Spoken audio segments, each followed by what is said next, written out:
Hi everybody. George and I just came back from the Karoo after I think the first break we've had since lockdown. It's just like soul quenching, isn't it? So we're gonna taste something that's, well, George has got something up his sleeve. Yeah, exactly. You're gonna taste something. Blind. You shouldn't have. Well, stylistically, you shouldn't have much of a problem. But beyond that point, well, we'll test your skills. Okay, go on. Yeah? Yeah. You know how it works I'm by game. now? I'm game. You know how it works by now?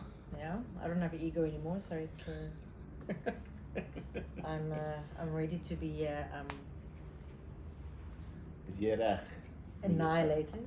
No, you won't. You'll certainly know what's going on here, man. Don't worry. You're far too tense. Oh, Georgia! Well, it's not a still wine. Oh. Just in case you were wondering. Did that break? No, Bella. How do you know me? Hang on just a second. Did you sabrage it? No, Sam. I gently took it off the bottle. I can't wait to look at this video. Okay. You could. Yeah, you could take off it. No. In fact, no. Go ahead. You know how it works. Sorry, Bella. And on cue, Tula. By the way, you're tasting out a Riedel glass, just in case you're wondering. Okay. It's quite subtle. Mm-hmm. Oh, it's very. Ooh, it's very pomegranate. Obviously, it's a bubbly. Just in case you're wondering. It's like a Pinot, because it's got lots of red fruit, almost like a nougat cherry biscuit. So it obviously spend time on the lees. It's a Cap Classique, right? It is? Yeah. Give me more or less time on the lease. Well, you can tell me once you've tasted. Do you think it's just Pinot, or do you think there's a little bit of something else? It's got lots of red fruit, so it's definitely, it could be a Brut, blend of Pinot and Chard. It's not a Chardonnay. It's not a Blanc de Blanc, in other words. No, it's not a Blanc. Okay. I love it because it's got lots of sweet fruit. Taste. And like I'd just like to ask you a question, then you can take off your blindfold.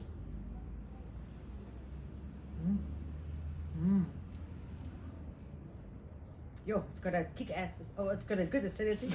It's got a good acidity. And it's very dry. Is it a Brut or is it a Rosé or is it a Brut Rosé? What is it?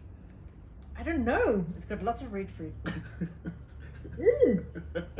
Okay, definitely, obviously a Rosé. Definitely a MCC. Give me least time, more or less, on your palate. It's got lots of texture, this wine. It's got more texture than just the Pinot, so it must be a Brut. A year plus. I'll give you that. 18 months on the lease. Beautifully made. It's a very sculpted wine. It's definitely not a very pretty wine. So what I mean, it's a fruit wine. It has got lots of that Talis' character, that time on the lease, that brioche, but more like a nougat brioche. It's got oyster shell too on the nose, hasn't it? I get more of that oyster shell on the palate. You know, when the mousse kind of what I love about this, it's not that initial big foam. I think the mousse is beautifully made. It's very integrated with the wine. The mousse more carries through that red fruit, and it gives the wine a bit more a textural shape, and that's where I get that stony, almost like oyster shell that you're talking about. But it's very sassy, it's very sexy, it's very finessey on the nose and on the palate. I mean, the fine it's bubbles. Quite floral too. It's got like a little bit of a dried rose petal, not a rose petal on its own, like a violet rose petal mix. You know, in the olden days, I used to get that like in a bowl in the house. Okay, come in. Fair. Well, I can remember that. And that almost adds a bit of a spicy taste. Okay, so now I'm going to give you a hint. Kobus van der Merwe. Okay, Laborie. Yeah, so this is the Laborie Brut Rosé. Jeez, let me show you the bottle. Yeah, and by the way, you know what? Yeah, that's so sexy. I mean, viticulturist marker, which again needs no introduction. Bravo, bello. Yeah, non è bello, non è male. Beautiful. Can I see this beyond Tula? I'll take it. Don't worry. Come, Tula. Okay, so yeah, very, very, very sexy. 12% alcohol Chardonnay Pinot Noir blend. Again, I said 18 months on the lease, and I mean between Kobus and Marker, and the experience of Marco. I mean, you know what I love about Marco, what he said about viticulture? He says it's like playing 7 chess games at the same time. Yeah, well, which I can imagine. I mean, and having all the vineyards to the availability, and obviously Laborie's vineyards.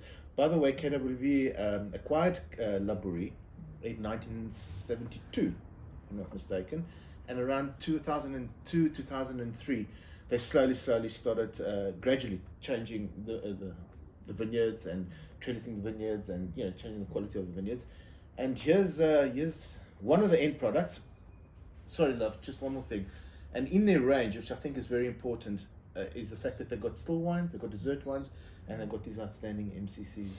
But it's a completely different category than KWV. You've got to see it as a separate entity on its own, right? Of course, without But a doubt. and also when you drive through the street on the main road in Paul, and you turn off to Laborie, it's very inviting. There's a lot of old world-esque to it. I think it's a very beautiful property. The wine has gone the extra mile. There's something in my head.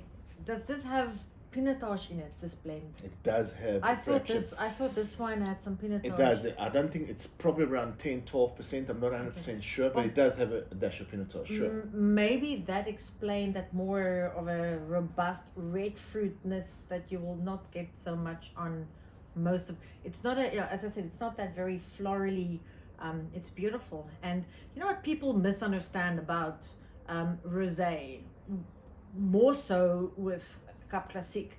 In France, if you get a rosé champagne, I mean, you pay premium price because Pinot Noir grapes are much more expensive, and it's a much more fickle grape to farm.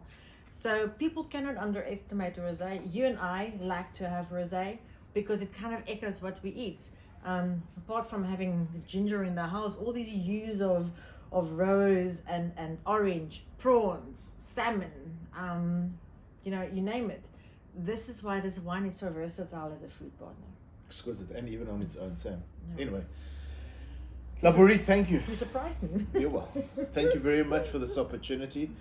Thank you very much for this privilege, like I always say. And exceptional winemaking skills and viticultural skills for that matter. And the whole range is exceptional. 12% alcohol. Breakfast, lunch, and dinner. My point exactly. Thank you very much. Cheers, Bella. Cheers, Baba.